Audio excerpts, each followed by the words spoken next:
The people of the Middle East, like people everywhere, are seeking a chance to contribute and to have a role in the decisions that will shape their lives. Leaders need to respond to these aspirations and to help build that better future for all. They need to view civil society as their partner, not as a threat.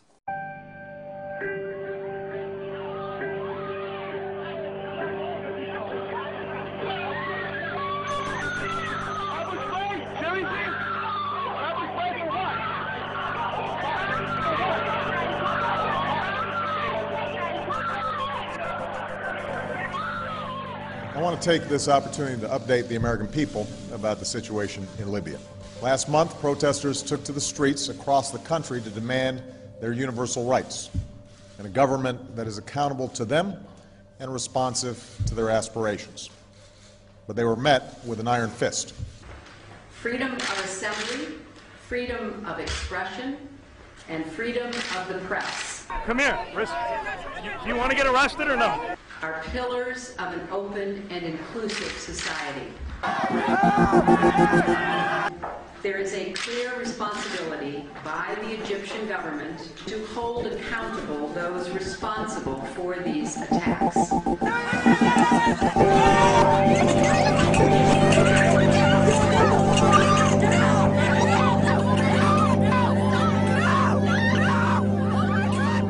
For months, the Iranian people have sought nothing more than to exercise their universal rights.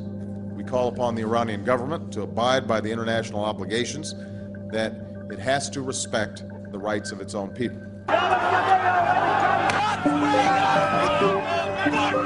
We call for the immediate release of all who have been unjustly detained.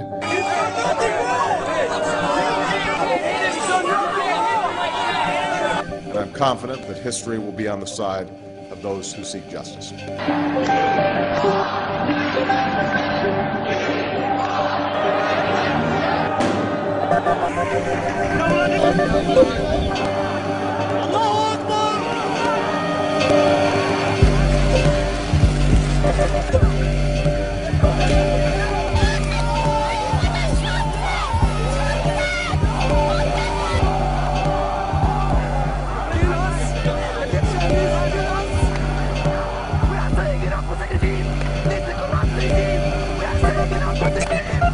I will not stand by and just watch. I will not do it. So take me to jail right now, because I will not. After all that my parents gave me, I can't do one thing for them and tell them that I would rather die than be quiet and watch everything that they worked for go away. When all of God's children, black men and white men, Jews and Gentiles, Protestants and Catholics, will be able to join hands and sing in the words of the old Negro spiritual. I'm not moving. I'm not moving. And I'm not moving. I'm a law student at George Washington University, and I'm not moving. I will go to jail tonight because it's not right. We are against violence, and we would call to account the Iranian government that is once again using its security forces and resorting to violence to prevent the free expression of ideas from their own people.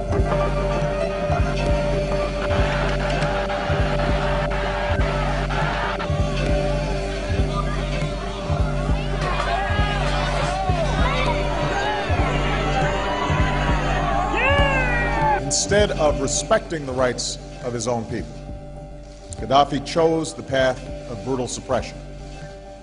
Innocent civilians were imprisoned.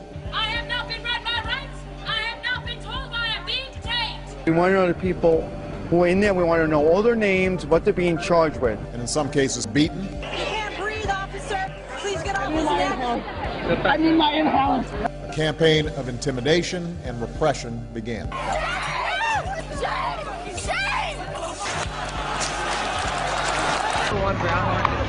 It is the responsibility of the government of Libya to respect the universal rights of their own people, including their right to free expression and assembly. What's his badge number? What is his badge number? Demonstrators have been beaten, attacked. It is absolutely clear that the Syrian government is running out of time. Each new depiction of the abuses of the police on the First Amendment, the more people will show up here in New York City, and the more waves of occupation will spread across this country. And you should be proud of that, police, because you are participating in our media publicity campaign. Thank you for attending. What is absolutely clear is that we are witnessing history unfold. It's a moment of transformation that's taking place because the people of Egypt are calling for change. And they've turned out in extraordinary numbers, representing all ages and all walks of life. But it's young people who've been at the forefront. A new generation. Your generation, who want their voices to be heard.